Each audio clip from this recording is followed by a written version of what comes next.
আসসালামু আলাইকুম। আজকে একটি মজার রেসিপি নিয়ে হাজির হয়েছি। এটাকে আইসক্রিম ফ্রাই অথবা ভাজাও বলা যেতে পারে। আশা করছি আমার আজকের ভিডিও আপনাদের ভালো লাগবে। আর আমার চ্যানেলে যদি নতুন হয়ে থাকেন প্লিজ সাবস্ক্রাইব করে পাশে থাকবেন। তো চলুন শুরু করা যাক। প্রথমে আমি ব্রেডের একটা স্লাইস নিয়ে নেব আর মাঝখানে দিয়ে দেব আইসক্রিম। এখন উপরে আরও একটা স্লাইস দিয়ে জাতা দিয়ে দেব।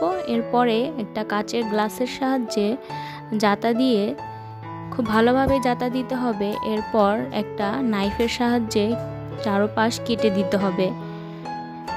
এরপর গ্লাস থেকে বের করে সরাসরি তেলে ভেজে নেব। তেলটা একদম ভালোভাবে গরম করে নিতে হবে যেন খুব তাড়াতাড়ি ভাজাটা হয়ে যায়। খুব সুন্দরভাবে উল্টে পাল্টে ভেজে নিতে হবে। এক পাশ লাল হলে আবার আরেক পাশ ভেজে নিতে হবে।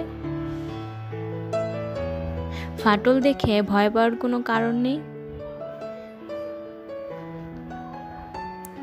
খুব সুন্দরভাবে ভেজে নিতে হবে। ভাজা হয়ে গেলে এটা উঠিয়ে নেব।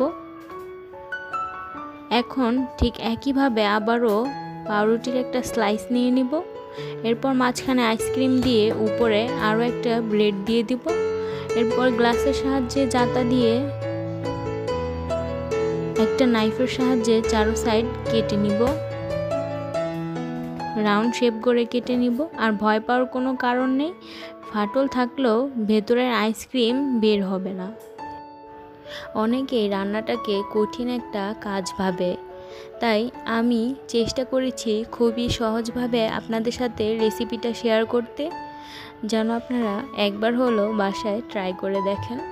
এর স্বাদ পেতে হলে একবার হলেও আমার রেসিপিটা ট্রাই করবেন। এখন ঠিক একইভাবে আবারও ব্রেডের স্লাইস দিয়ে একইভাবে আইসক্রিম মাঝখানে দিয়ে চারো সাইড কেটে নিয়ে তেলে ভেজে নিতে হবে। এক পাশ হয়ে গেলে উল্টে আবার আরেক পাশ ভেজে নিতে হবে।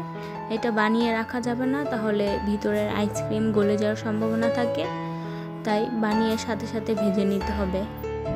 আর এটা ডিপ ফ্রাই করার কারণে উপরটা অনেক ক্রিস্পি হয় আর ভেতরটা একদম নরম হয়। তো তৈরি হয়ে গেল আমার আইসক্রিম ফ্রাই। ঝটপট বাচ্চাদের নাস্তায় আপনারা এই রেসিপিটা বাসায় ট্রাই করতে পারেন। এতে বাচ্চারাও খুশি হবে আর সময়ও কম লাগবে। আশা করছি আমার আজকের ভিডিও আপনাদের ভালো লেগেছে। ভালো লাগলে একটা লাইক দিয়ে দিবেন। আজকের মতো এখানেই বিদায় নিচ্ছি। দেখা হবে আগামী পর্বে। সেই পর্যন্ত সবাই ভালো থাকবেন। আল্লাহ হাফেজ।